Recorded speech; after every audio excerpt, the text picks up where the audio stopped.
Hi, hi, hi, hi, hi. The long-awaited show is finally here, live with the Obasi-Ikes. Ay, ay, ay, ay, ay, ay, ay, ay, ay, ay, ay, ay, ay, ay. All right, let's give it exactly 5 minutes more to make sure that nobody accuses me, oh, Mom, you started earlier without us knowing that you started. Why did you start earlier? We wanted to get the whole gist from the beginning. So let's wait for 8 o'clock on the dot, East African time. Then we will begin officially. For now, let's catch up with the boys, the men, the babes, the brothers, and whatever they are called. Okay, let me begin with the big guy. Favor, okay, Chuku Obasi-ike. Hi, how are you? Hey, Mom. Hey, Dad. I'm good. I'm good. You look it. Thank you. Also, congratulations on 25 years as well. You today. Remember? Yeah. Very good. You would have played the drum today. Ayaka yaka. Oroko roko. We missed your drumming today, but no problem. One of these days you will come and do that drumming. That's your style. That everybody knows when you've arrived in church. Good. How was your service today at RCCG, Atlanta, Georgia? It was great. It was a really great service. We're speaking on favor and completing the theme on expectations fulfilled. So you people were talking on favor. Yeah, today one of the subtopics was about favor. So wow, that was exactly our preaching today was also favor. The whole month. The whole month of October, we've been talking about favor, positioning yourself for favor, making sure that you live a life for favor. We didn't know that even in peace assemblies, Atlanta, Georgia, RCCG was also favor. It means that this is the season of favor for God's people. Glory be to God. All right, the big boy, the big guy with a big gap in between his teeth called Goody Goody. Chim Emeka Obasi-ike, how are you? All the way from Ontario, Canada. I'm good. I'm just busy. These are busy times with the whole of online school, so it's getting a bit getting used to. But I'm doing good. I'm doing well. How was service, online or physical? Physical, but online in a sense. They do online camp. It's online. It's pre-recorded, and because they have different worship times, so it's pre-recorded. And then we go and we watch it at we all worship together for one hour, and we go our separate ways with the whole COVID restrictions. Everything is different now. Everyone has to have their mask on. You have to register actually to come to. You have to register online. You have to register. Yeah, you have to register. Register before you go to church. Yeah, so if you plan on bringing a guest, you register your guest also. So you're bringing a guest or two. Because so they don't welcome newcomers. That's what he said. If you are coming with a guest, register that you are coming with a guest. But if the guest is coming on his or her own without anybody bringing that guest. With the whole of COVID, you can't just be walking into any place like that. Yeah. You get caught. The world has changed. Yeah. The world has changed. Absolutely. The world has changed. When we were at the graduation ceremony of Park University 2 days ago, you can just feel the atmosphere that the world has changed. Every speaker, one speaker after the other saying the world has changed. And anybody who does not understand that the world has changed, you're on your own. You're actually on your own. So it is for us to try to innovate. This is the time of innovation, even for the church. We need to have innovation of how to move with the changing times. We can't do things exactly the way it used to be done. Maybe things may be different in Africa, but it definitely cannot be exactly the way it used to be. All right. So let me also catch up with you, my treasure. This is Keep It Real show. Yeah, so I want to know, how are you feeling? Excellent. Perfectly fine. Perfectly fine. 100%. 100% fine. Yeah. All right. Today in church, you told us that somebody asked you, what lessons have you learned after 25 years on the mission field. Yeah. Can you, in one sentence, speak to those who may not have been privileged to hear that lesson you learned after 25 years? Okay, if you are watching us and you have not had time to go and watch the service of today, I will still encourage you to go and watch it because there are some things you will get. But to answer the question, there is one basic thing that I have learned for these 25 years, and it is the fact that life is a stage. And in that stage, there are scenes, and there are actors. So the actors come to the scene and play their part. And some of them will play their part and remain in order for them to participate in what still goes on after they have finished playing their part, so that they may possibly play additional part. I said that the mission field has taught me because there are so many people that have come our way. Some we helped very tremendously. Some helped the church, and also one way or the other impacted our own lives also positively. People that would have wished that they remained, but they eventually left. But we are moving forward. They played their part and went away. So in life, it is obvious that there are people that will come to the scene at any point in time. Don't assume that they are going to be there at all times with you. They may leave. Some of them may leave because God wants them to. Some may leave because they want to on their own. And unfortunately, some do leave and miss out of their blessings. And so I said, the mission work 25 years is just like life itself. No matter how good somebody may be, a time comes when that individual may decide to go away. And you must continue, and you must have no enmity with anybody. But as for those who are right there playing at the scene, do your best so that even after everything is over, people will remember the role you played. God bless you. Amen. That's profound. And I think it's also important for us to, don't you think it's important also to advise people on how to exit?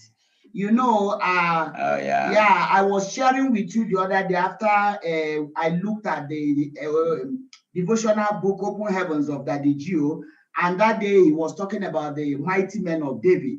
And after the studying, I went beyond to ask questions to myself. And I also asked you, why is it that Joab did so much? Joab did so much for David. He actually defended David. You could actually think that he was a great warrior for David. Why is it that when history was recorded, when the chronological order of the mighty men of David were put there, he was not mentioned anywhere? So we looked at it and we saw there is something that is crucial in life. Something that is crucial in life. Your exit is more important than your entry. Correct. How you exit is more memorable in the lives of people than how you enter. Excellent. Sometimes people don't even know how you enter. But how you exit is so important, and that also brings us to the point of saying how you finish is more important than how you started. That's why people pray that they finish strong, because you can start very good, but towards the end you mess up. And unfortunately, people remember you for the last things you did, not the first ones you did. And that's life. That's life. And it's not just about human beings. Even the Bible says the first shall be the last, and the last shall be the first. In other words, even if you're exiting the stage at any point in your life, whether in ministry, in church, in business, in relationship, carefully exit honorably. That's the way it's supposed to be. Exit honorably, and exit with a reason that is dignifying. You know, that does not mean that you lie, but make sure that your spirit is in agreement with what your mouth is speaking. Because even if you cheat the people you are leaving, the conscience goes with you, and God knows. So it's important that we make choices in life, that when I want to exit a place, I want to be remembered very well. In fact, how I am going should be more important to me than how I enter, because you can actually mess up all the goods you have done before by the way you exited. And that's apparently what happened to Joab. When Joab went about causing a lot of trouble, that people would have thought that these things were engineered by David. For instance, killing Abner that he could never defeat in the war front as long as Abner was alive defending the house of Saul. Joab couldn't, but when Abner came to make peace in order to bring the rest of Israel under King David's rule, and he didn't come with his arms, which was also a mistake that he made, Joab took that opportunity and killed Abner. That death alone took away all the good that Joab has done in the life of David. And so the way you exit is very important. Extremely important. It will determine even your work in the future with people with where you have invested, whether you'll be invited back to be a blessing, to be part of the community. So let's be very careful. Maybe before I welcome our audience, lastly, you also said that what is your focus after 25 years? Are you done? Are you now going to wash your net like Peter and go home and sit with your mother-in-law and your in-laws and be roasting maize and be chatting because 25 years you have tried? What did you say in church? I'm a prince, by the way, so you shouldn't talk about roasting maize. Okay, sorry, Prince. Prince, sorry. So what is your focus for the next phase? All right. My focus, of course, is very obvious. I'm not going to be beating about the bush, trying to do the similar things we've been doing all along. Some of them may still be there, but the focus now is to take the church to communities, whether in Kenya or any place where there is no existing church at all. That is to say, places where you can't even get a Roman Catholic church or any of the mainstream churches. This is now going to be the focus for the next 5 years, going to do mission differently, targeting the interiors, the places where people have not heard about Jesus Christ, so that they can hear, since we know that our Master is coming back anytime. And on that note, I will welcome all of you to join us, those who love mission. If you love to see the kingdom come, especially as we are waiting for the second coming of the Lord Jesus, and we know he's coming back very soon, sooner than we actually think or we have been thinking. So if you want to join us in Solution Center, you are welcome. We have enough room for service, because this time, like he said, communities that do not know God, that do not have churches, we want to go and plant RCCG churches there and make Jesus known. And if you have been following our series on favor, you will understand that anybody that is on kingdom assignment here on earth has an escort called favor. Your escort will be favor. Bodyguards are favor. Entourage is favor. And even those that go ahead of you as PAs, it is favor. Look through the scriptures. There was nobody there that God gave an assignment to do on earth without blessing and shielding that favor with fellow with favor. And the greatest need of God today is mission, soul winning, and bringing his kingdom. Every other thing we are talking about, they are by the ways. What is the heartbeat of God? It is mission, mission, mission. Feel free to join us and we will create room for you. All right.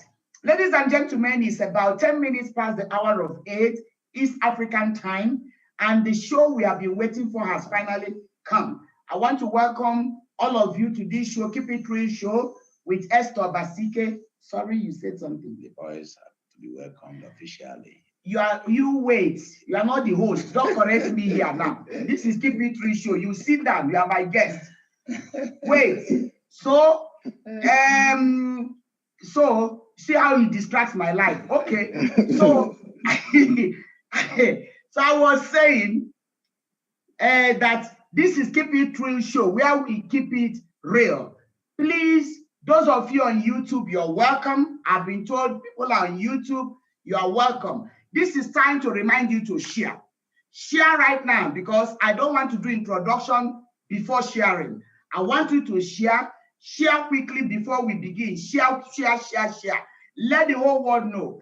It was not actually our plan. We didn't know that today being marking the 25th anniversary of the church, that we will be here. We actually planned this show ahead, way back, only to realize it coincided. So we know that God has put a lot of things on your table. So please make sure you share on Facebook, on Twitter, on Instagram, on YouTube, on anywhere, social media. If you belong to groups, let groups know that you are connected, well connected to a family on mission, a family with God's agenda, a family with God's signature and endorsement, the Obasi-Ikes family. So now I believe you have shared. All right. I want to now officially welcome my family guests to this tonight, to this show tonight. Right here, we have our two sons, and we will introduce ourselves in a style. I will not introduce them. They will introduce themselves. But let me begin with my own introduction to give them an idea of the kind of introduction I want everybody to do for themselves, including the prince himself. So we are going to introduce ourselves. Let me begin. And so, ladies and gentlemen, this is Esther. Let me begin with my first name, Nkem Delim Esther Obasi-Ike.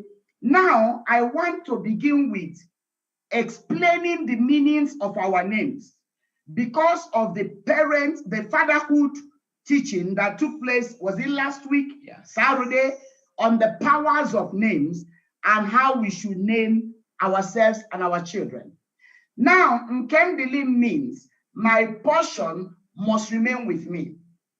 My mother told me that the reason why she named me Nkem Delim is because the fellow I am following died. There is a girl before me. There are twins before her.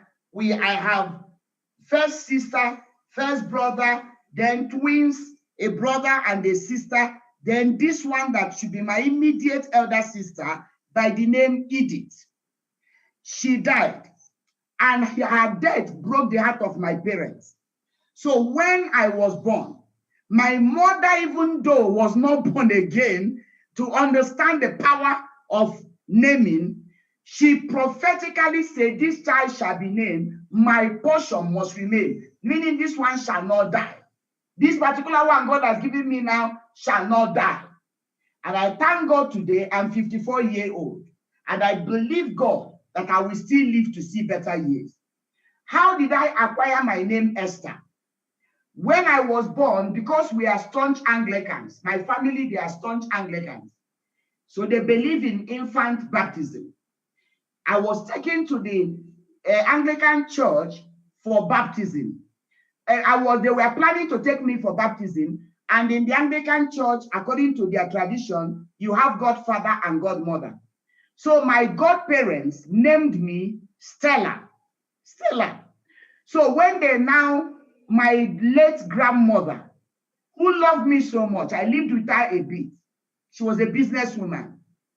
So she asked them, what is the baptismal name, the Christian name you are about to give my child? And they told her Stella. She tried to pronounce Stella, she could not. She pronounced it many times and she was calling it Tello. She will say, how can you people give my child a name I cannot pronounce? Do you say her name is Tello? They say, Mama, it's not Tello, it's Stella. She said, no, I need a name I can pronounce.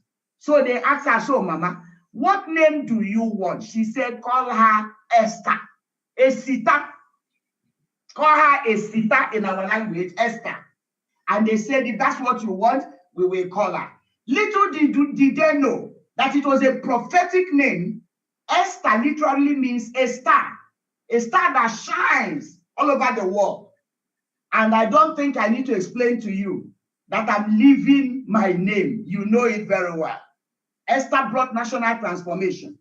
And that's who what my name is. Obasi-ike. Obasi, when I met my husband, he will tell you how many names he has answered though, before we arrive at other names. He will explain himself. And I'm still answering them. Yeah, no, because I don't hear Jeremiah again, but just wait. So, so Obasi-ike, when we met, in school, he was answering, what was your name? You don't know. Yeah, in school, were you ever prince in school? Yeah. Okay.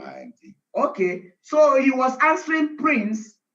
What was the other name? Obasi-ike. Obasi-ike. Prince Obasi-ike. So, so eventually when we decided that we will get married, I called him and said, boy, come on. This your surname Obasi-ike. Obasi-ike in my language, our language means a very tough word. A word that is very difficult. I said, how did you people, out of all the names in the world, you chose that this word is difficult? Where did you people get this name? He told me the story behind the name. His great-great-grandfather, how he struggled before he made it in life. And he just said, this word, grandfather, this word is tough. And it became their name. I said, I'm using God to beg you. I am using God to beg you. Me, I will not answer Mrs. Obasi-ike.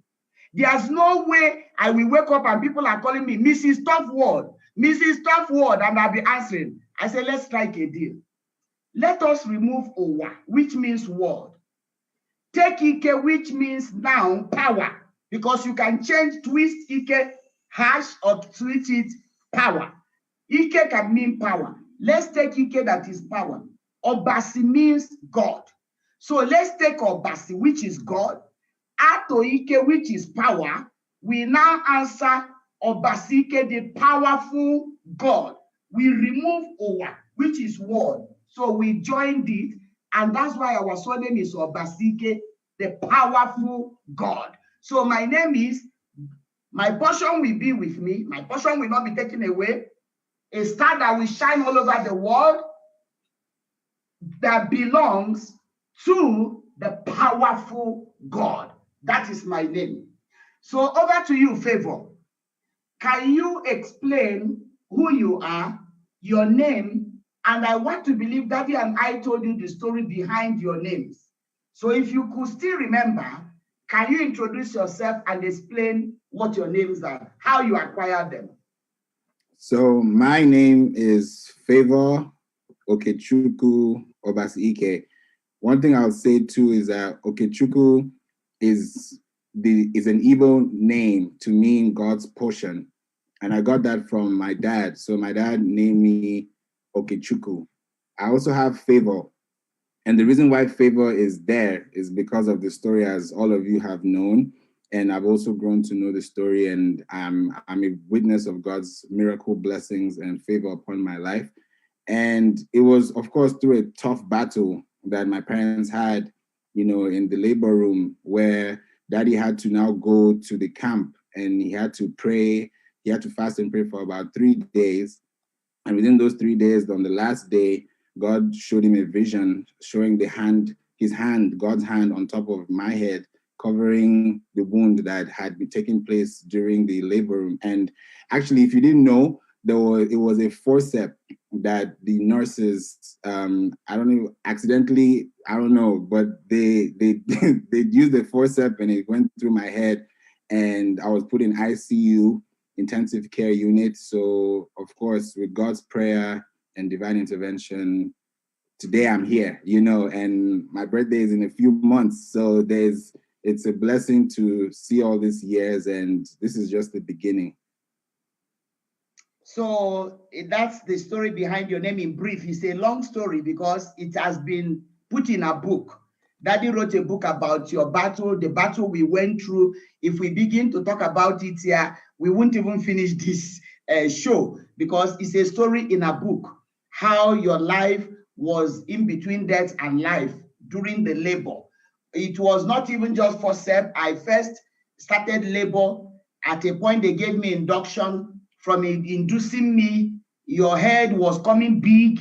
You came out 4.5 kg. That tells you how big the trouble you gave me. So the head was not coming out very well. They tried forceps. In the process, they punctured your frontal. And when I was almost giving up, blood was gushing. I couldn't take it. I said, I'm tired. And the doctor said, when this woman says she's tired, this one is almost to die because this one is so strong. Everything we have gone through with her, she has been, standing, but now she says she's tired. And I was really tired. And that was when they took us again to CS. Imagine the stages we went through. And eventually you were born through CS. And eventually complication of that forceps started that took you to ICU. Now, the name Favor, apart from seeing favor from God, the main reason behind your name Favor is the magnificent favor we found from people surrounding your life. When I was in labor room, intercessors were surrounding to pray. When I was in the theater, the intercessors were praying. When eventually we were admitted at Lutz, there was no day the church was not there to take care, to help. You found so much favor as a baby that we had no other name to give you other than Favor. And by the time we named you Favor, we have never had anybody. Nobody in this world, we didn't know that there is a name that is called Favor. We only named you Favor by the reason of the kind of favor human beings showered on us. From God, God showed us favor from battle to battle, and we won all. And people loved us so much that, oh my God, the favor was overwhelming. And that was why you became Favor. Now, Okechukwu means, you forgot one thing that is very important. When you were almost dying, we made a covenant with God that God, if God spares your life and you live, you will serve him. We will serve him. That is covenant service. And that's why we say your name shall be called God's portion. God take it is your portion, and God spared your life and you live. So don't ever forget that. You are God's portion. You will serve him all the days of your life. Oh boy, good news. Who are you? Okay, she said it. My name is Good News Chimemeka Obasi-Ike. Good news, the good news story is interesting one because there was no consensus for that name. That was an authoritarian decision. That was an authoritarian decision taken by Pastor Prince Okechukwu Obasi-Ike. Yes, and we tell them the story. Go ahead, my boy. So I can tell the story. So I've told this. I've had that name has brought wahala during my life in terms of storytelling. I've had to tell stories everywhere. I've gone, my name, everything. But yeah, so the story behind that, as I've been told, is I was born Nairobi Hospital, and then my mom asked the nurse. I don't know if I'm telling the story correctly. You asked the nurse to ask Daddy, what are we going to name this child? What are we going to name this child? Then he said it is already sorted. It's already sorted. And he said, what do you mean it is already sorted? Tell him to then now. You told him to tell you the name, and he decided to write it to you on a piece of paper. And then Uncle Chizoboy, I think, was also in the hospital at that point. And then now you see the piece of paper and said, "Oh my God, which one? My son? Good news, good news." And that time Uncle Chizoboy was saying, "This pastor, this name that sister, this name that pastor has given this boy. I don't think I've ever heard it before. I don't know where this one has come from.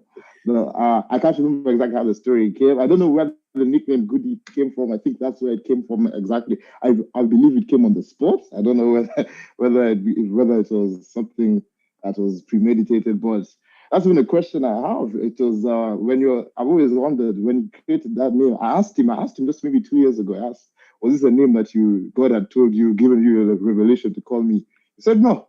That's the part that shocked me because the thing I'd always accepted it because I thought it was a revelation. And he said, no, this was just, I just felt like I wanted to call you. This was something I just felt in the moment. I want to call you this. So I was like, now, did you ever think how this might play out when your son is a foreigner and the son is a Nigerian? He's going to go to school in Kenya. He's already different on one aspect. Now he's giving him the name Good News. Did you ever think middle school might be difficult for this boy? Not primary school, because primary school, no one really cares about those things. or middle school transitioning to high school? Because it was difficult, but did you ever think that did that ever weigh in your head, in your mind that, okay, I've given this boy a unique name. This might be something that is going to come up in middle school when he's older that will be challenging for him. Did you ever think about that at all? You're asking me. Yes. You're the name. You're the one who gave the name. All right. Now let me tell you so that you understand. Number one, I'm sure you watched the video of your birth at Nairobi Hospital. When I picked you, when you were crying, I picked you. I said, "This is good news." Now, and of course, as soon as I did, I said, "Oh, sorry, I stopped crying." You kept quiet. You didn't cry anymore. Even less than 1 hour, baby. As soon as I said, "That's okay, stop crying," you close your mouth. There was no more cry. Now, because after Favor, mommy lost the next baby that was to be. That baby, it was a miscarriage. Then in Nigeria. Then when we came over here, another baby that was actually born 8 months. Yeah. We're told that this baby is dead. Now, when you came on board, because people have been waiting to hear what is going on, is it only favor that God is giving these missionaries?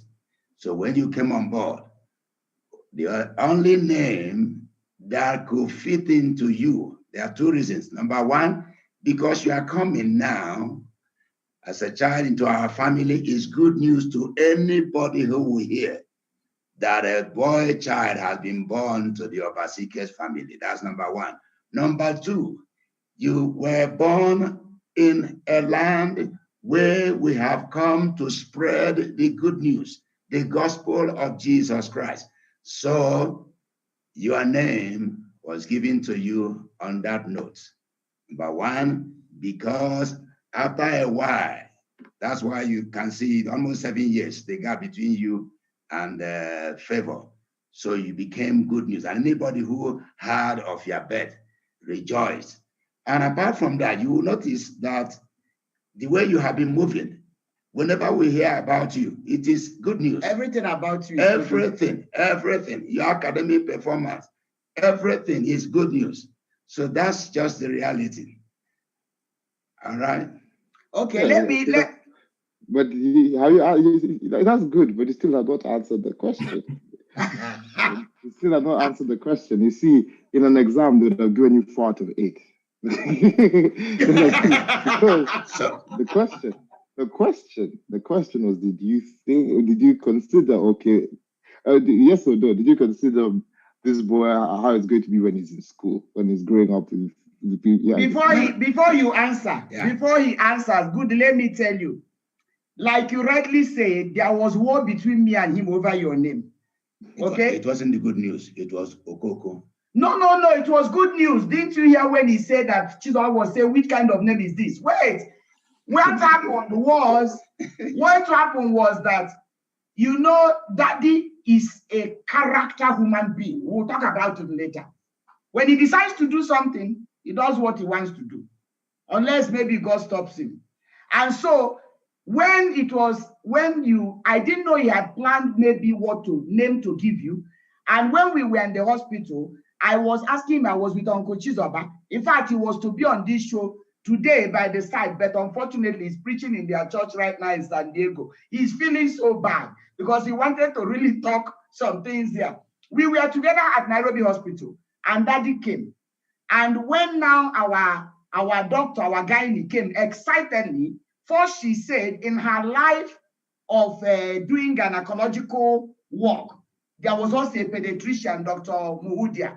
So the doctor said, the gynecologist said, she has never seen a handsome baby in her life like you. That she has delivered so many children. She said when she saw you, she said, I have never seen a handsome human being in my life as a baby. like this boy. So she was too excited to know your name. So she came and asked, so what name are we people giving him? I asked you what name. You say, wait.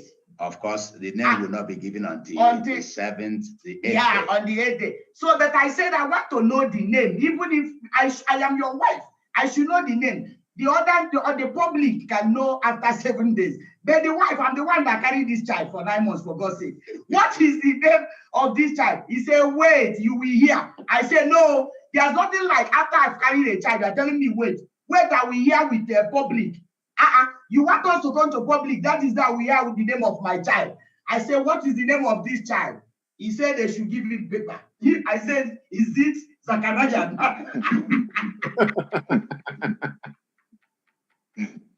So they gave him paper and he wrote. When he gave me, I said, this is a joke. Since I've in our lineage, I've never had good. What is good news? How can you be calling a human being good news? I know that in Igbo land, they call Ozioma, but most of them are girls. Ozioma, like the one we have in our church. Ozioma means Sister Ozioma is good news, but that's a woman. I have never had. There is Pastor Ozioma to hear from Nigeria who is here. A man. Gospel. His name is Pastor Gospel. Yeah. That one he may have given himself later. So we have never heard about good news. I changed my face in the hospital. I said, what kind of thing is this? What kind of names do you bring? When it was Favor's time, you even added Elijah, Elisha, all kinds of names. What kind of name is this? I don't want it. He said, period. Nothing is changing it. That is his name. I said, please, I'm begging you in the name of the Lord. I don't want us to have issue here. Allow me to name this boy in our language. He said, no problem. Anything you want to name him in Igbo language, name him. But for English, his name is good news. My younger brother said, Pastor, hey, Pastor, there's a way this name serves that day. There's a way this name. Pastor, let's look for a better name. There are Peter, James, John. If you want to name him from the Bible, which one is now good news? He said, period. Nobody is changing it. So I said, can I name him Igbo name? He said, go ahead. That was when I named him Chin Emeka. You have forgotten. You said Chukwu Emeka. I said no. Correct. Chukwu Emeka, I'm from Anambra. He's from Abia State. So in Anambra State, we call Chukwu Emeka. Chukwu is God. Emeka is God has done marvelously for me. My God has done marvelously for me. So in their own dialect in Igbo land, they answer Chukwu Emeka too. So why did you insist on Chim Emeka? This one should be Chim, my own God, because I don't know all the Chi they are talking about. We have two Chukwus. Chukwu in Igbo land is the one. There is Chukwu Obiama. Brethren, are you seeing the control? Are you seeing the things I go through in the house? Listen, even when I suggested the name, he said, you have to twist it. To apply it to ourselves. Correct. Is it Chim also Abia State? Abia State. They don't answer He said Chim Emeka. Chim Emeka is very personal to us. Our own God. When you were saying good news, I didn't invite. When I said no, you refused. When I said Chukwu Emeka, you refused again. That Chukwu Emeka will make it like any other name. Okay, ladies and gentlemen, keep it ratio. You are welcome. So I actually ended up naming the child Chim Emeka, which means exactly the same with Chukwu Emeka. But for peace to reign, I danced to his tone, and I named the boy Chim Emeka. My God has done me marvelously well. So, goody, you see now, I named you the Igbo name, he named you the English name. So any query you have, and your wife will have, anybody will have about good news, you send it to him. I named Chim Emeka, he named Nobody ever queries good news, because everybody wants to hear good news. No, it's not a query. People, it's just, for me, for someone who's very outgoing, they wouldn't mind the name. For me, who likes to kind of retreat in the back or just be quiet, now the name, anyway, you hear it, now that's question. Age, so it will change. Anyway, good news is good news. And like you have said, you are good news everywhere. Favor finds favor everywhere. So your names are following you left, right, and center. But feel free, when you get married and your wife finds it difficult to call you goody goody, news, goody goody news, you can change. There is no problem. But good news is a good name. So my friend, how did you acquire all your names, including Jeremiah, Ezekiel? Okay, the person that is talking to you now is he started with Oba, Obuanoku. Oba means a marksman. Obuanoku is the person who kills the big one, the big animal, the beast. That's why you got me. So, are you a big animal? Yes, I'm a big one, a big one. All right. So, my native land, many people call me Oba. Oba, that's a marksman, the man who sets at something and gets it.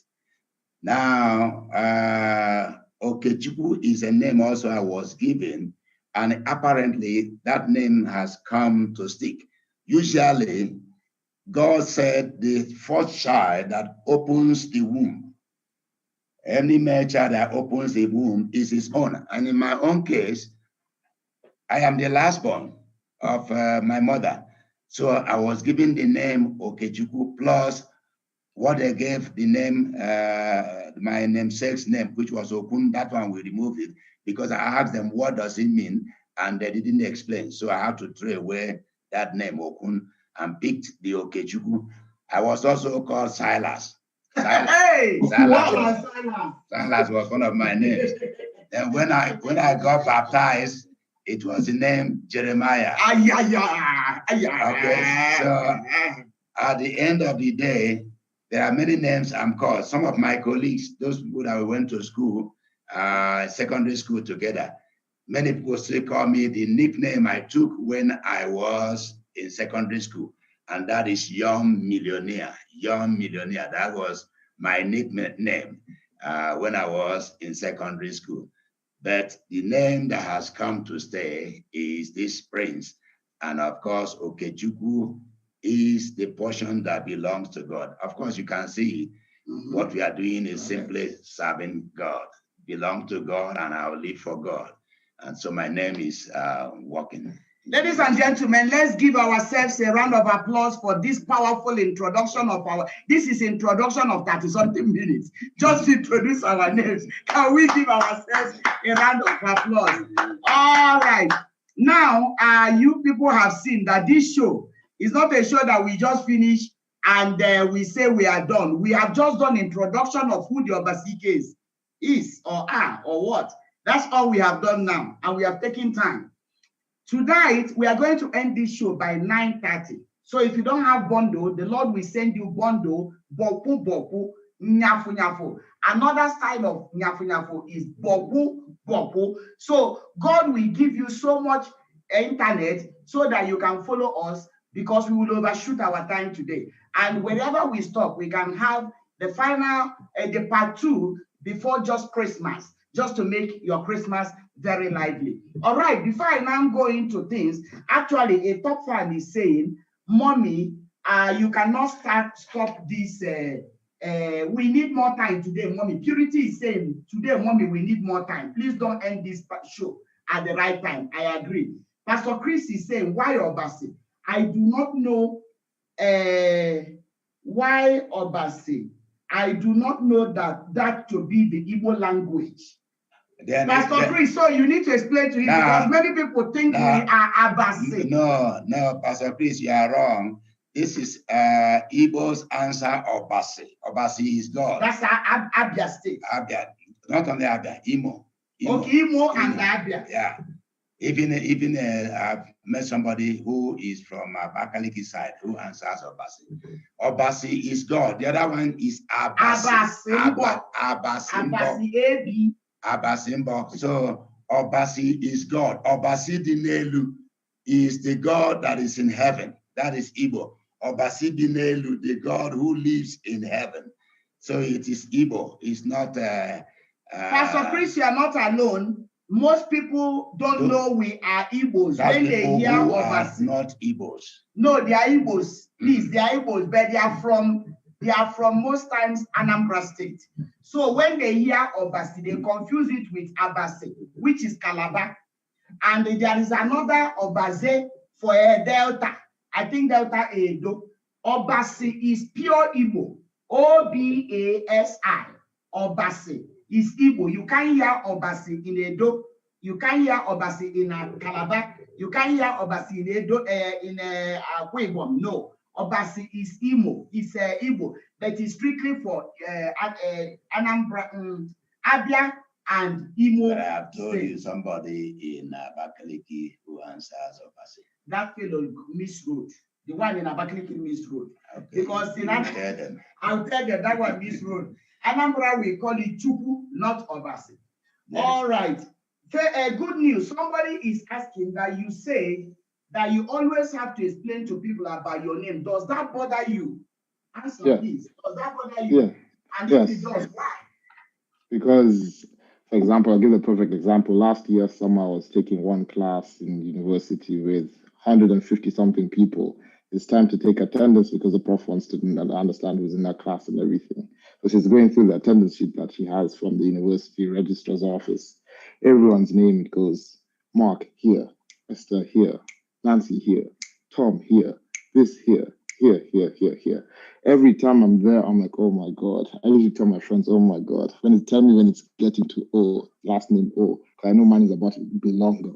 Everyone else was taking 1 minute, or no, not 1 minute, like 2 seconds, here. The professor reaches my name. First, she reads the Igbo one. So she's Chimameka. I'm like, whew, at least I've survived. I don't know if she explained good news.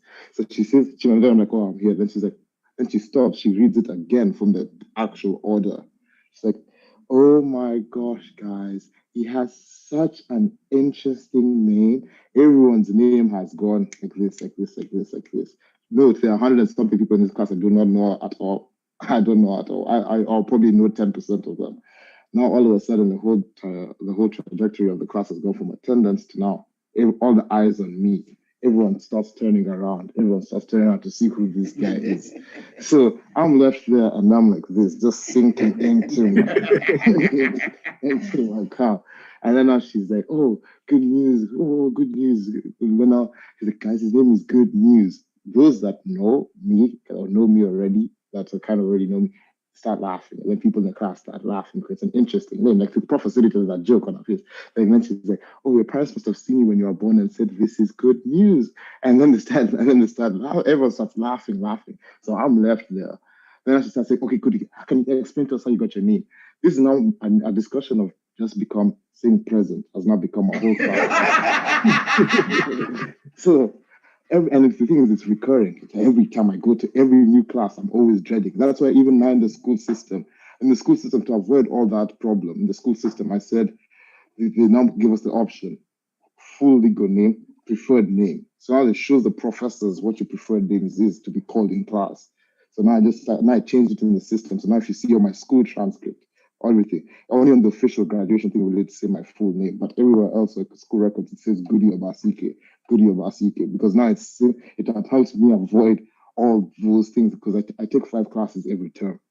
I can't be doing for the rest of my until I graduate. That's 80 classes.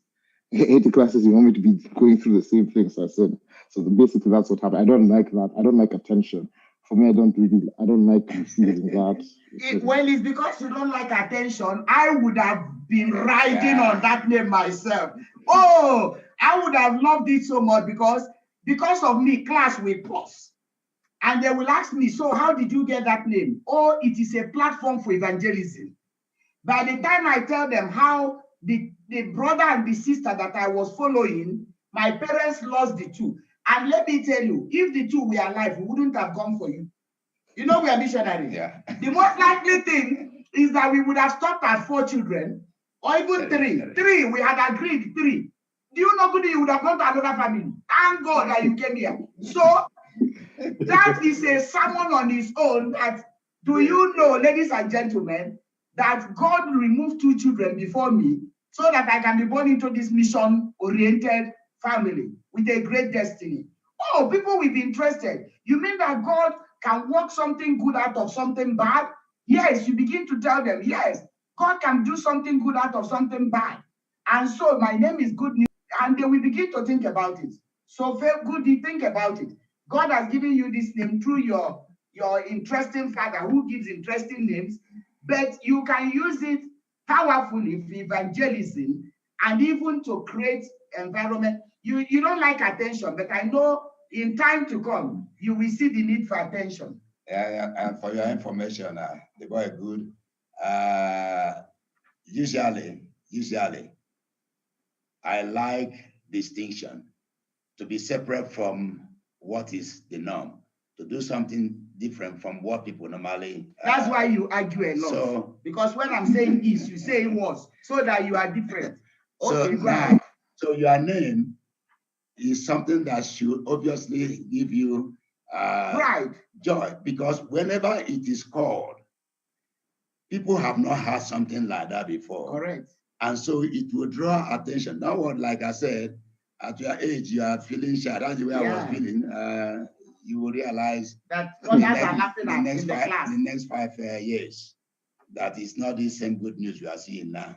It will, and your name will be a brand, though, a big brand. When you know you like design, when you started design when you were baby, we will come to that. When we put cloth for you, you say you needed designers. Oh, this boy.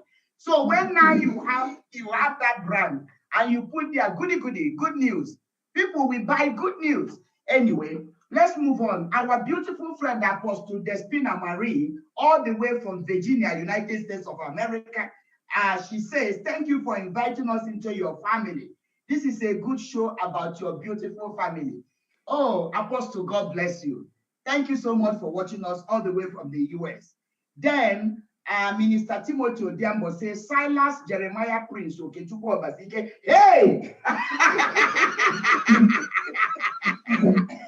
This one will tell you people why he's a missionary. He can enter boat. He can, when it comes to Silas, he enters the boat. When it comes to Paul, he enters. When it's Jeremiah, he starts lamenting. So you now understand all these things. All right, before we go into the next section of our show, which is the real one, we are just doing introduction, listen to the following announcements. Next Sunday, we are going to be bringing on board a dynamite. Mr. Kelvin Balogu is a notable African business leader with close to 30 years of work experience in strategy consulting, operational marketing, and general management. He is presently a senior partner, and head of the ventures business for Veraki Africa, a Pan-African business solutions and advisory company. Until 2018, Kelvin was the president of Coca-Cola, Southern and East African Business Unit. And before then, the president of Coca-Cola Central, East, and West African Business Unit. In his 20 years career with Coke, he also served as the director, business strategy, and planning for Coca-Cola East and Central African Business Unit, and in many other general and country management roles across Africa. Before joining Coca-Cola, Kelvin worked for Accenture Anderson Consulting for 10 years. Here he held positions of increasing responsibility in the farm strategy and process practice, culminating in his last role as the competency head for strategic services in the Nigeria office. I can read about Kelvin Balogu. We are bringing the former president of Coca-Cola on this show this coming Sunday. And the one that will cripple you a bit is that while he was holding such a portfolio that other people will be going with powerful military or civil police escorts here and there, he was the building committee chairman of Solution Center, our church. Let Pastor Prince say just something about Balogu, the portfolio he held in church while holding this powerful position of the president of Coca-Cola and so many other roles. Kevin was used tremendously by God in our building of that magnificent structure we see on Bagati Road, 5,000 seating capacity, a 6th-floor building of the Redeemed Christian Church of God, Badati Way. He was the building committee chairman, and he was just amazing. And I will tell you something about him. When we came up with the drawing of what we want to build, we asked the QS man to quantify it and give us what it will cost. They did it and gave it to Kevin. So when Kevin brought it to me, before he would give it to me, he started first to calm me down that, yeah, the cost of what they will use to build this thing, which was a very, very, very conservative estimate, actually 30%. They had told him we'll use 100 million Kenya shillings to do it, which was like 30% of what the real cost eventually became. We had raised, as at that time, we had raised just about 1 million. And Kevin devised a means. He went and did something that, as brethren were contributing, you will see a drawing showing here. This is where we are. We have reached 500,000. Next Sunday or next month, you will see we are in 800. We kept seeing it until it got to 1 point something, I think 1.1 million. And the thing stuck there, stayed there for a long time. But God kept on using Kevin, and God used him tremendously. Let me just stop there. He was very instrumental into our having to launch into that big project, because I had said after we expanded where the youth pavilion is right now, we expanded it, doubled it. I said I wasn't going to get involved in any more building in Solution Center. I would rather focus my attention outside of Nairobi.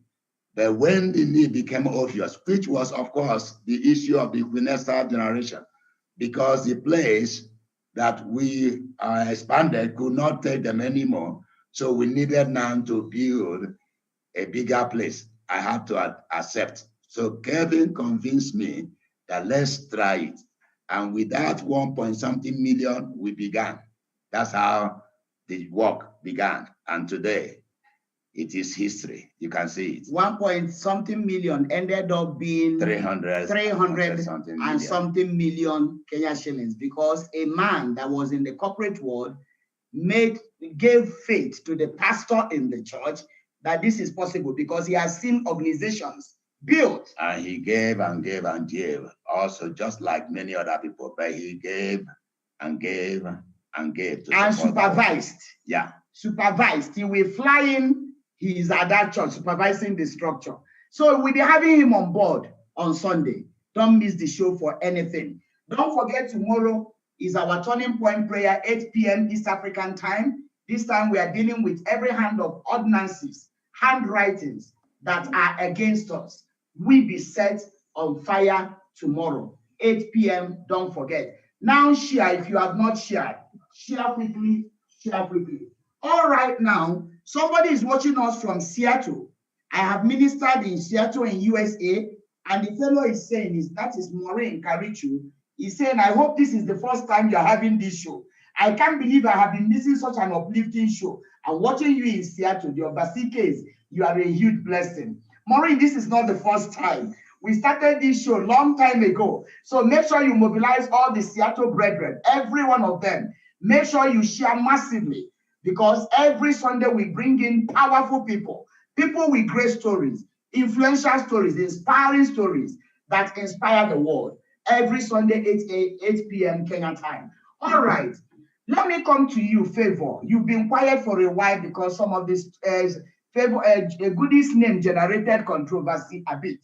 Let me come to you, Favor. How will you describe our family in one sentence? If somebody meets you and say, describe your family in one sentence, what will you say? I would say the Obasi-Ike's family is a legacy-driven family.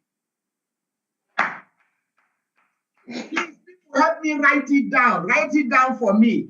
Powerful, because yesterday I was speaking in a conference hosted by RCCG in Texas.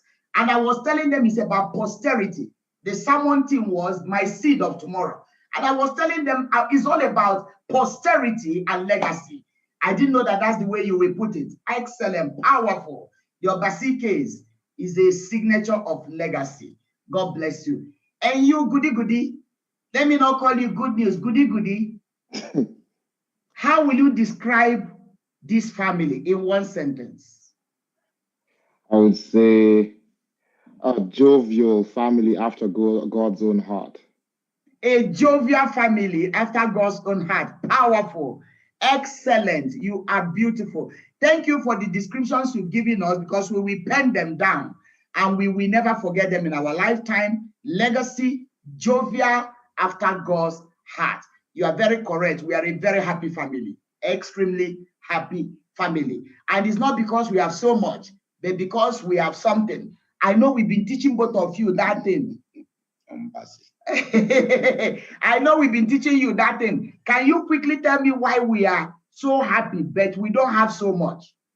What have we been teaching both of you? Contentment.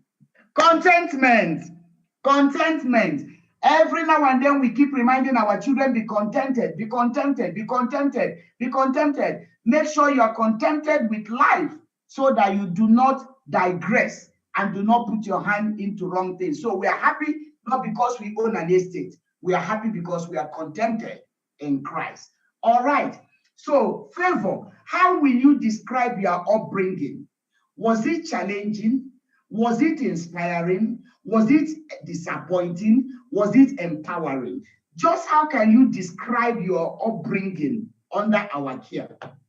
What I would say is, especially for the first 7 years that I was by myself, I think one of the things I got to see is the importance of family unity, because I remember, as I think all of you know, I'm the exact opposite of Goody. Goody is very calm, quiet. I'm the one that will be in your face 6 a.m. in the morning, you know? So calling you at 6 a.m. in the morning. Just wait. I don't know what happened to our screen, and it is showing green. Maybe the screen is saying, I want to keep it real with you people. I don't know. So we can't change it now because it will distort. So ladies and gentlemen, if you are seeing green behind us, it's part of Keep It Real. It is Keep It Real. So no problem, no wahala, we move on. Yeah, so I think being the only child for this first 7 years really, really showed me how to, talk to people, communicate with people. And mommy was always saying, come back home, come back home. You're always staying in somebody's house after 7 p.m., 8 p.m. I think it's also because I was very curious and just looking at daddy and mommy, the way they would handle their day. Daddy's traveled. There was a time I remember asking daddy, is there ever a time we've never traveled for a whole year? He said no, because he's always traveling. Like we say Happy New Year in January, by February he's in Lodwar, by March he's in Kisii, by this other time he's in Sweden. So for me, I was wondering, what is all this traveling about? But I think because I always saw them consistently doing God's work and also taking care of me and always asking me, are you okay? Have you eaten? What is going on? Then that integrity, that consistency, the family unity as well has helped me. And especially, I think it was some point when I was 13 years old that daddy took me to Sunshine Secondary School. And I think when I turned 13, that's when I really... It was not daddy that took you to Sunshine. I was the one that took you. So it was you? Yeah, I built with the box. No. I mean, the person who came up with the idea. Because that you need to be disciplined in Sunshine, yeah. Because that night, I remember we had dinner. Daddy was like, you're about to leave this school. And the thing is, I got used to it. Like you said, rightfully, daddy can change anytime. Because I was in one school in March. By April, I was in a whole boys' school. I don't know what to do in this school. I didn't eat. I lost weight. I lost touch with people. I'm jovial. So imagine the exact opposite happening to you.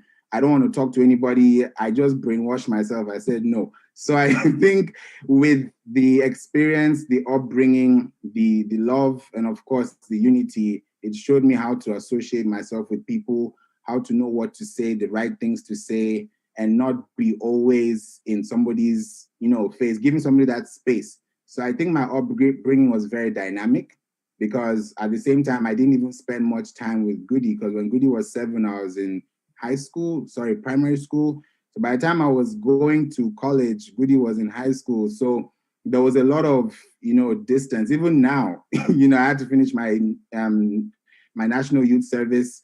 Before Goody even left to Canada, I had to fly in that weekend so I can see him before he goes. So I think our upbringing has been dynamic, but because we have a strong foundation in God and we have those core values that were set from the beginning, we haven't lost track. So wherever we are in the world, we still maintain that same unity, that same communication, and most definitely the loyalty.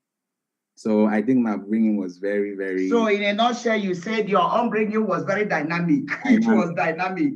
Yeah. All right. Let me ask you about, do you remember when you were sick one day on Jababo Road, and you came to tell me, Daddy, I'm having a stomach upset. I'm having problem with my stomach. I think mommy had gone to either next or whatever. I can't remember where she was. I said, go and pray and tell God to heal you. So you went to your room to pray. And while you went there, I just knelt down and asked God to please hear him when he calls on you. And not long after you came back, you say you have prayed. I asked you, is he still there? And you said, no, the thing has gone. Did you still remember? Honestly speaking, no. But I I don't remember, but I definitely remember those in the room moments when, I remember there's a time you also took me, you went for fasting and praying, and we didn't have food or water. We didn't eat for 3 days, and that was my first time fasting, I believe. The time when we came back home, I didn't eat, I think, for a week, because I wasn't used to that pressure. But I think that was a good training, a very good training, because now I can fast and not even think about food or think about anything because of that upbringing. All right. Yeah. Goody, how do you explain your upbringing? How do you summarize it? Just as Phil said, dynamic, but I'd also like to talk about the informality of upbringing, because sometimes it did appear like it was a formal relationship that I had with both of you. Like, it is a formal relationship, okay? We like structured, basically structured. So you wake up in the morning, we do our devotions together. You go to school, you come back, you do your homework, you come back from work, we eat dinner together, we watch news, we go to sleep at 8:30. That one was when I was a kid, you go to sleep at 8:30. It looked like a very rigid structure, very formal structure. But as even talk about discipline stuff, now it looks like a very formal structure. But it's now when I was older that I began to, not even now when it was older, even say when I was like 16, 17, that I began to now think about the informal side of the parenting that I may not have maybe appreciated in the moment. For example, the times when Dad and I would watch football together and we'd just be conversing together about football, or we'll go and you'd play tennis together. I don't know if you remember, but we used to go play tennis sometimes. So that is only when I was older that I started to think about, okay, this informality is what actually brought me closer to my parents. And this is not, because at first it would be like, okay, we are my parents, okay, cool, that's that. But then now you start fearing your parents. At one point where I told myself, how do I fear my dad? Why am I fearing my dad? Because my mindset had been, I was only thinking about the formal things. When I do something wrong, I'll be punished, I'll be disciplined so that I don't do it again. Or things like that. I read your book. So that was that fear. I know even sometimes my friends, because daddy's voice is very deep. Anytime I'd go to school, I was like, goody, when we went to your house and your dad came in, all of us stood upright. Because even if he's only 5'7", 5'8". Oh my God! The boys, everyone, yes, sir. So everyone. So I was like, you see what I was telling them, you see what I go through, you see what I go through. But that was that focusing on the formal aspect of it. But when I became older, maybe it was when I left to Canada, I started to put things into perspective, and I would see that people would ask me, "Are you close to your parents?" I'm like, "Yeah, I'm close to them." And they're like, "Oh, that's nice," because there's some people who say they aren't. I'm like, "Oh, wow, it's possible for some people not to be close." And that's when I started to appreciate what had gone through, the informality of things, how I'd become closer to my parents and everything. Or, for example, daddy would say it's mommy spoiling me, but maybe that was just mommy's your informal way of getting close to your son, saying, okay, I'm going to go and buy for you cream cake. I'm going to go buy for you this and this. Let's go. Pick one thing you want. Pick one. Buy one thing. Buy Your one father will thing. say, I'm spoiling these children. But maybe that was just the way of being informal. So I thought, okay, because I would see mommy saying, maybe, I don't know, you'd see me and daddy conversing about football, then you'd feel left out, saying, what do people do this. So maybe in my head, I was like, maybe that's mommy's own way of saying, let me get close to this child. Let me go when he has an event in school, let me go for it. Let me go for it. Let me show him that I'm there as well. So now that's only when I was older I started to realize that those kind of parts also play an important role. Excellent, super. Now, I'm looking at time, and we have not even gone 1%. I know you have questions for us. I'm going to ask you questions that you are going to answer quickly, one question, so that I allow you people to ask us questions and say some things.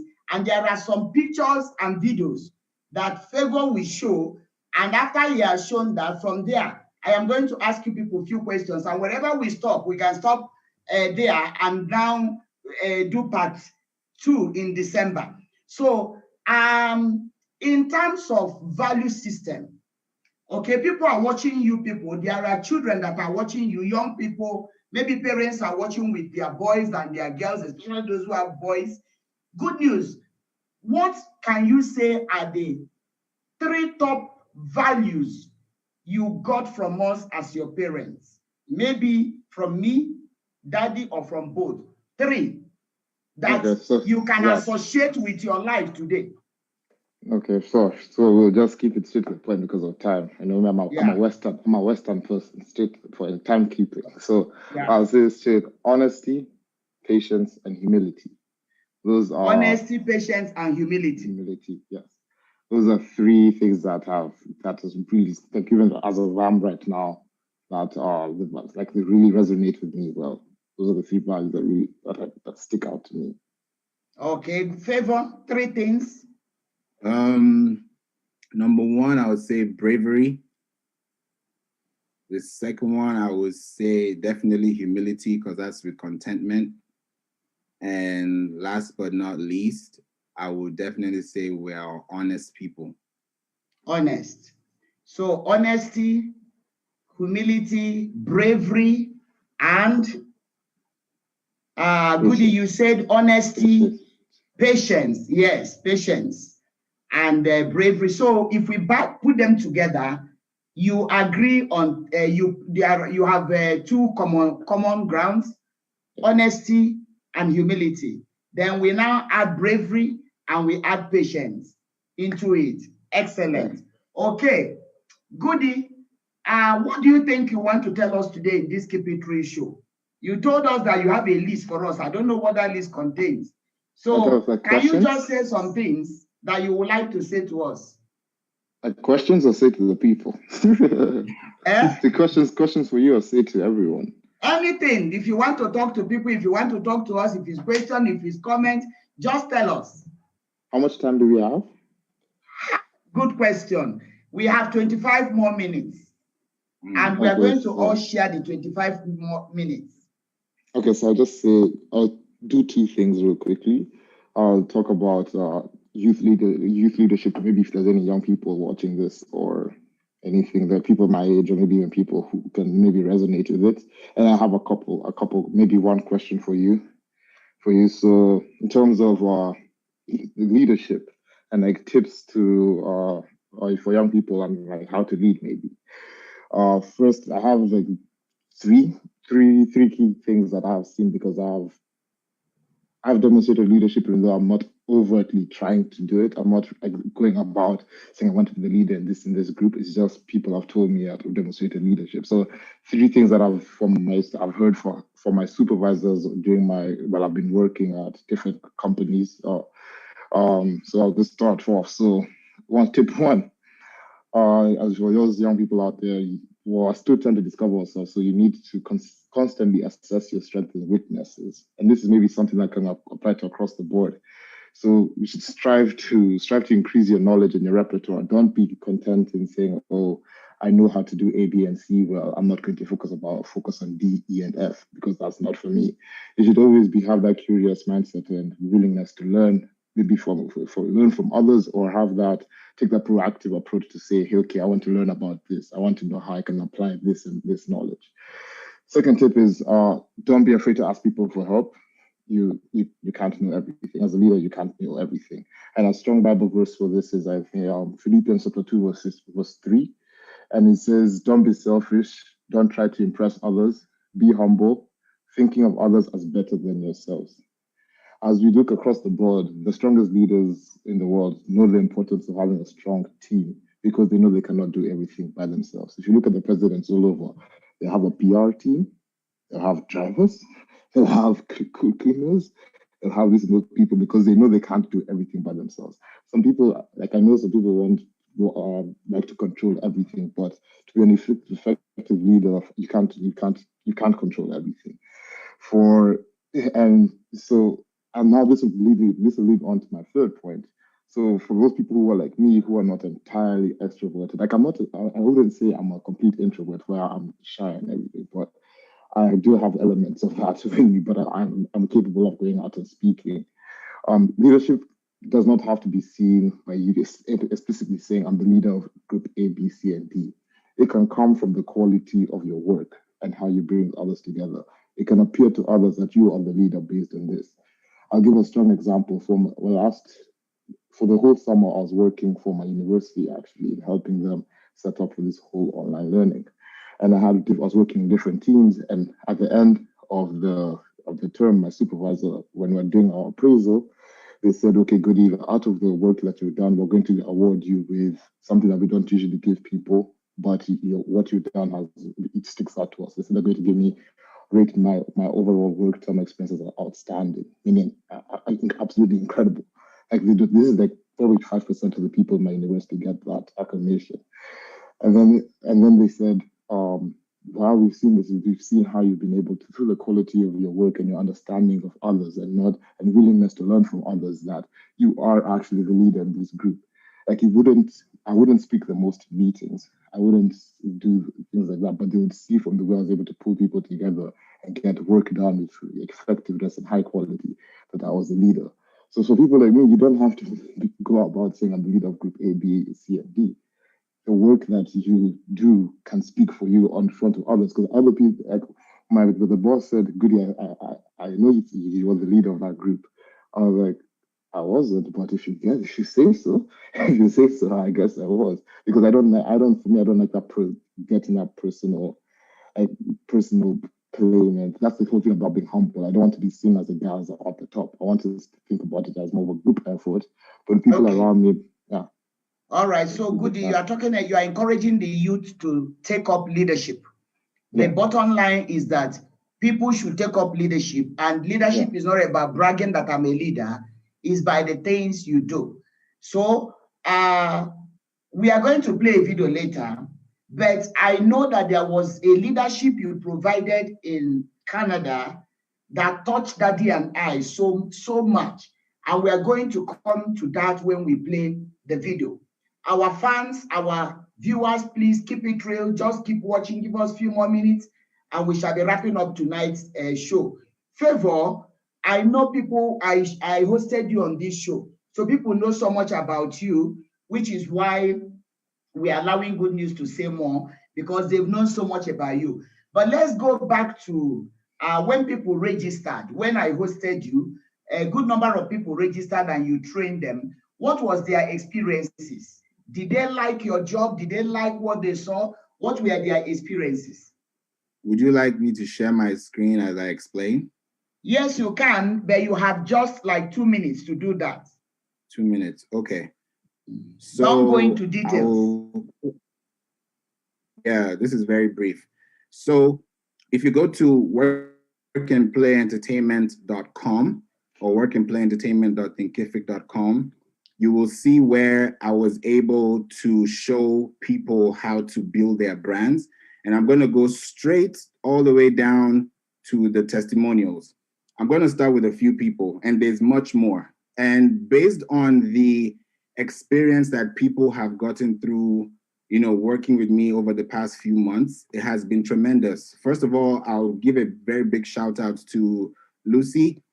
She is one of the owners of Novo Concepts Group. That's an embroidery company in Nairobi, Kenya, doing very, very well with on-screen printing. Also a big shout out to Regina Ngwili as well. She is having a very huge medical Embrace Health Center in Dallas. She's a Kenyan, but she's in Dallas. So I've been able to work with people across different platforms, from medical to handbags to, businesses, events, shout out to Kristen Events as well. I think she also told me about how she was able to do your show, You and Daddy, Maggie, when she was able to help with the book launch. So these are all things that are affecting everyday people's lives. And with the testimonials that you will see here, you will know that, like, this is Regina Ngwili. She said that this course is essential for anyone who wants to start a business. Why is this important? Because everybody comes to this platform and says, hey, we're trying to get this done. We're trying to get this done. And I've realized that the most important part about business is to understand your purpose. Everybody has a business. Everybody has an idea. Right now, I'm even dealing with entrepreneurship. And I've realized that there are seasonal entrepreneurs, there are opportunity entrepreneurs, there are necessity entrepreneurs, and there are serial entrepreneurs. I consider myself as a serial entrepreneur because I deal with different aspects of life, from websites to logos to music to fashion. There's so much involved. So with the people that have come on board and have been able to coach with, they have learned so much about the business. And the number one question I got to realize and answer for them is that when somebody starts a business, the most important thing people think about is capital. And I realized that capital should not be your focus when you're having an idea. Your idea. Okay, Favor, let me interject. Yes. What was the experience of your students? How did they rate you? Honestly speaking, out of all the people that were out of all the people that were on the call with me, especially through August, because that's when it happened, August till through now, all of them had said one thing that was underlying, which is the fact that information is power, and you have to have self-confidence. Most of them didn't have self-confidence, especially with digital media, because social media is new to everybody. But as I kept on going through every week, I spent an hour with at least 15 people every week. And each and every one of them had a story. They always had something to say. And I realized that with everybody's brand, everybody's unique. Everybody has a genius talent. So from their experience, they have told me that I'm able to be very keen, I'm very patient, I'm able to listen to their problems and able to solve them with strategic methods that are realistic. So these are things I've been able to see across, and I really okay. So people who want to recruit with you can still get in touch with us, and you can still help to build their brand. Maybe before we finish, you can post on the screen where they can get you from. My cousin, all the way in the US, Pastor Clement Obalu, is following. My cousin is based in the US. He said, great interactions to the glory of God. Remain blessed and strong always. Then Apostle Despina said, these young men learn to reverence their parents. That foundation of the former gave them appreciation for the informal. What a great balance. Wow. That formal way we brought you up eventually gave them a foundation for the informal, and it has balanced. Great. All right. We have just less than 10 minutes to wrap up this. Favor, put some photos and some videos on the screen. Let's see photos. I want you to show photos when you are in Good News, you were babies. Then I'll be explaining as the photos are there. Then from there, I'm going to bring just one more question on discipline. There is something I want to talk about, discipline and reward, and we'll be wrapping it up. We have not touched so many things, but we will do it in second part. So show us some photos. Okay, so we have a few slides to show you. First of all, we're starting with the one on the left. Now, this picture, I believe it's still in the house, very like on top of the door of my room. And I was 7 months old in this picture. When I showed this to my friends back in high school, they used to say, "Why do you look like a girl?" And I used to ask them, "Why do you think I look like a girl in this picture?" And the more I kept on looking, the more I realized that there was a shadow in the back, there was a flashlight. So anything that was taken, they would think that way. But this is me as a boy at 7 months old. If you fast forward to the one on the right, I think I was 8 years old. This was our house in Jabavu. Jabavu. On Jabavu, yes. Favor, that time you were rascal. You see how you were climbing that gate? You can climb any mountain. At that your age, you were one son that was equivalent of 100 sons. Go ahead. Then we go to good news. Good news was the calm one, you know. Very calm. This was good news 1 year birthday. No, this was less than 1 year or so in France. We were together in France. Yeah, that was the first day when we went to open the church, RCCG Switzerland. I went with him, and this was in France. So we did his birthday for him in France. Yeah, and I think it was. And this is Fuller, where I did my doctorate. I wanted to give a story of prophetic declaration. That's why we are showing this. We had gone for holiday in California, and I desired to do my doctorate in this school. It's a world-class university. It's in the class of its own. And I met the lecturers, the faculty from this university. Some of them taught me when I was doing my master's degree.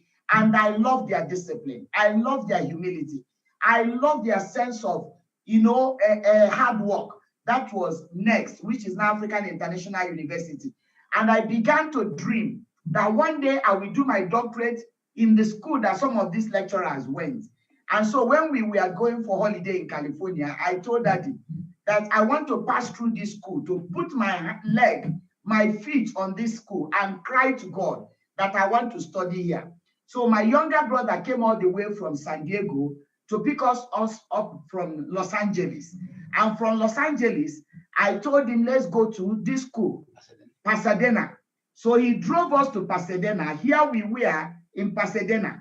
We stood in this place. Daddy took photo, my brother took photo, we took video, and we decreed. I told God, as the soles of our feet have trodden upon this school, I know this school is a world class, is expensive. I don't know where money will come from, but I want to do my PhD, my doctorate in this school. Do you know that we have not left here? We have not left. When the Spirit of God told me to enter the library, so as I entered the library, I met somebody. They were on holiday. I met somebody, and I began to ask the fellow, do you have a course for missionaries who live outside America? Quickly, they gave me the name of the fellow in charge of missiology, intercultural studies. When I came back to, when we arrived San Diego, I wrote the woman the same day. We are having jet lag. From their story started like a joke. I ended up coming to do my doctorate in this same school that I passed by. I was saying, let's use the principle of Abraham. The Lord called him and said, look up. Whatever you see, you can become.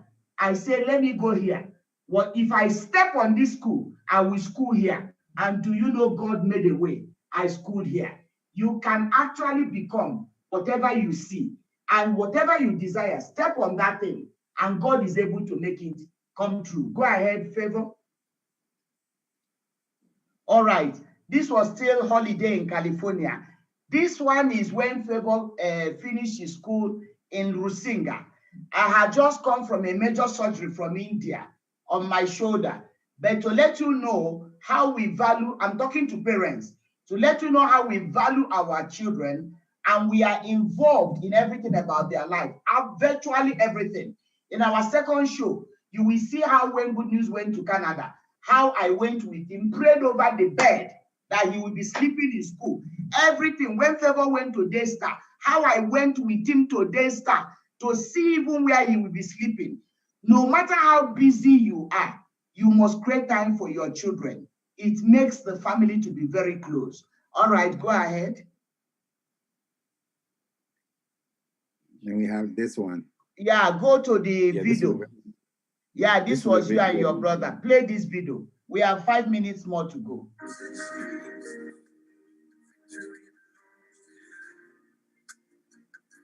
We are not hearing. Oh, you can't hear? Yeah. That's strange. I can hear. Yeah, it's just the music video. It's a music video, but he puts, this is what Goody was doing, but he just played the music in the background. So I'll play it one more time.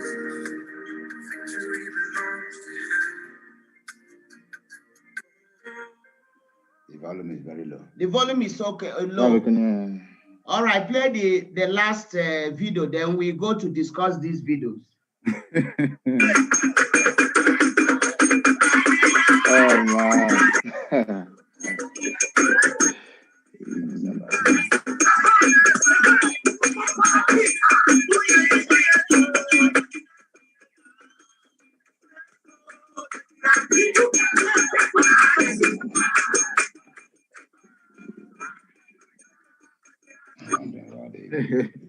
All right, let's go back. Okay.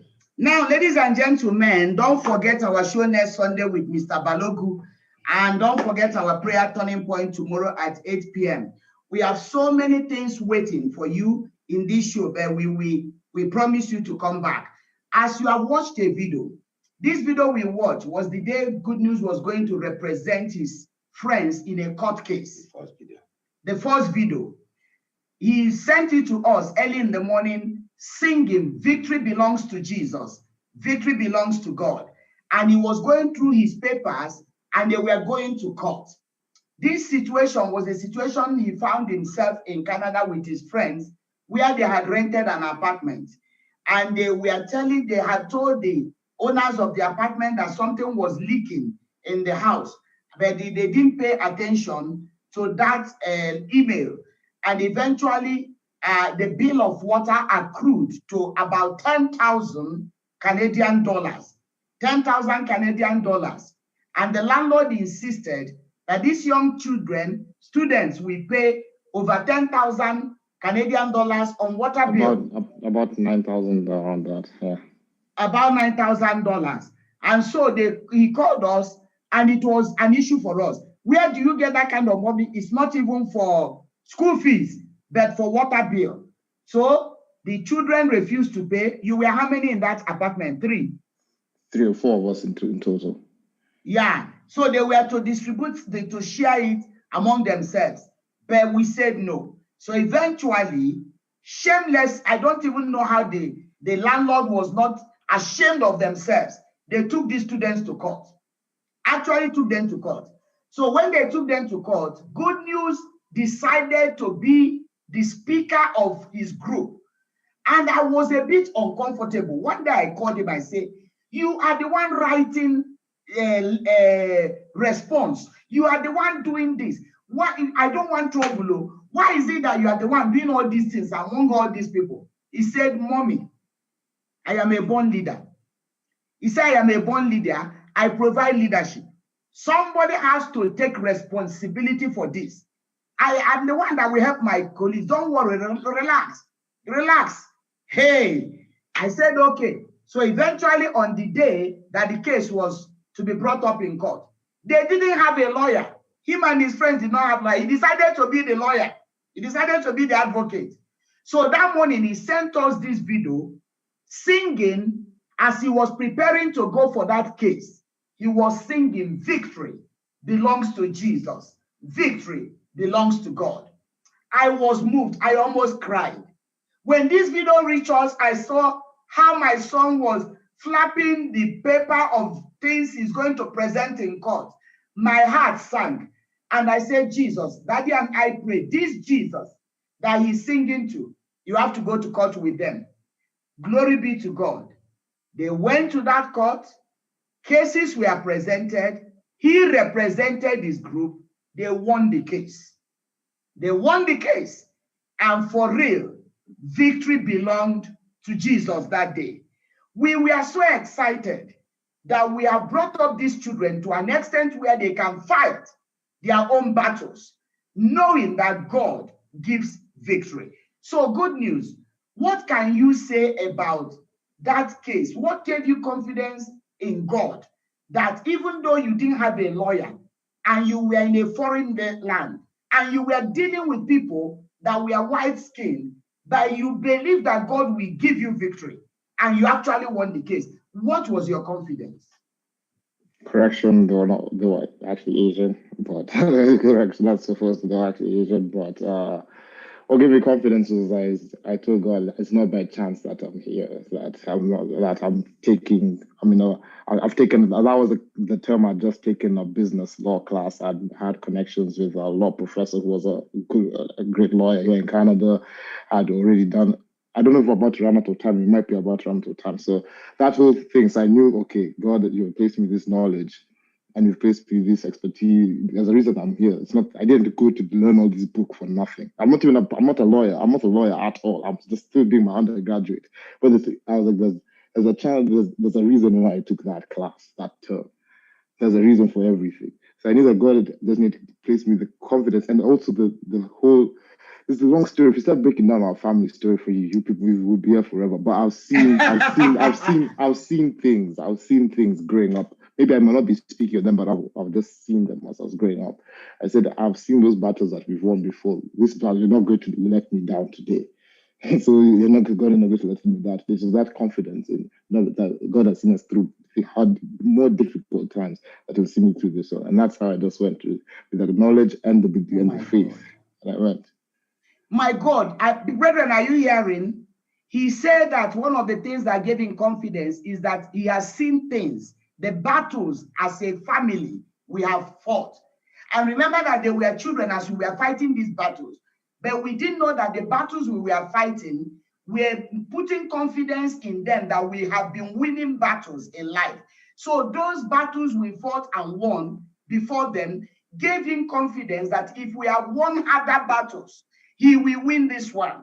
What is that teaching us as parents? Involve your children in battles. When your family is going through battles, don't hide it from your children. Don't think that they don't understand. Don't excuse them from the fasting and prayer. Like he said, that if he's to tell you the battles we've gone through, we will keep this show going. And I think we will allow him to say it in the next show. What battles did he see daddy and mommy go through that has built his confidence that if my family won this kind of battles, then this one is a small one. It is important to carry our children along as we fight battles of life. Finally, let me come to you, Favor. What do you think is your pattern shot tonight? Because we cannot exceed beyond this. I know you people, Goody said he has a question for us. If you start asking it, it will go to 10. If you start asking your own, it will go to 10. So we better reserve those things for part 2. So what is your pattern shot tonight? I would say, honestly, with everything that has been said, the number one thing that people should leave with, and as you're listening to me, you should know this, that God has never lost a battle, just like Goody has said. And when we go through things in life, one thing I've come to understand, and it's happened to me several times, that when I see a battle in front of me, it tells me that something bigger is coming. And the magnitude of that bigness, or that, whatever word you want to use, is only justified by the amount of faith you have. So if you don't have faith, you won't move that mountain. And when that mountain is not moved, don't ask God why it wasn't moved, because you didn't have that faith yourself. When God said that He helps those who help themselves, that is what I've gone through, and I've seen God's hand move mightily. So just to say this, our family, as you all know, we're brave, we're patient, we're humble, we're content, but most importantly, we are legacy driven, because we know that with every battle comes a victory, and that victory is always going to give glory to God. So that should always keep us pushing, keep us striving. Whenever you see something bad happening, it doesn't mean that it's bad. There's nothing that has happened bad that is permanent. Everything is subjectory to something that is temporary, and that temporary bad situation you're in could turn out for good. So never belittle your young days, never belittle your youth days, even with family, even though all of us were away from each other right now, but you can tell that our family is strong. There are some people who have gone through COVID and they cannot stand each other in the same house. There are stories. We don't even want to go into that kind of thing. But if you know that God is the center of your foundation and he's the one that is taking you forward, then that respect, that loyalty, and that commitment to living a life that people can see outside your home and appreciate God for is what you should live for. Thank you so much. Powerful wrapping. Ladies and gentlemen, we need to bring this show to a close to let you know that there are so many things we left out in this show. Things like any interesting experience you will never forget in your life, goodie and favor, any interesting experience you will never forget in your life as long as you live concerning our home. Questions like, what do you see yourself becoming by God's grace? What questions like, how do you describe your father as your daddy? How do you describe your mommy? People want to know. They call her mommy, they call her a queen, they call her this, they call her daddy, they call him daddy. How will you describe us independently? Questions like favor. I have disciplined you, we have disciplined you at different times. Tell us one disciplinary action that you will never forget, that you will tell your children and children's children. Then, goodie, you have been disciplined. Which one can you think that you can never forget in life? Then there is a discipline that I gave you favor not long ago after you actually came out from Daystar. Is a discipline I would have loved people to hear very well.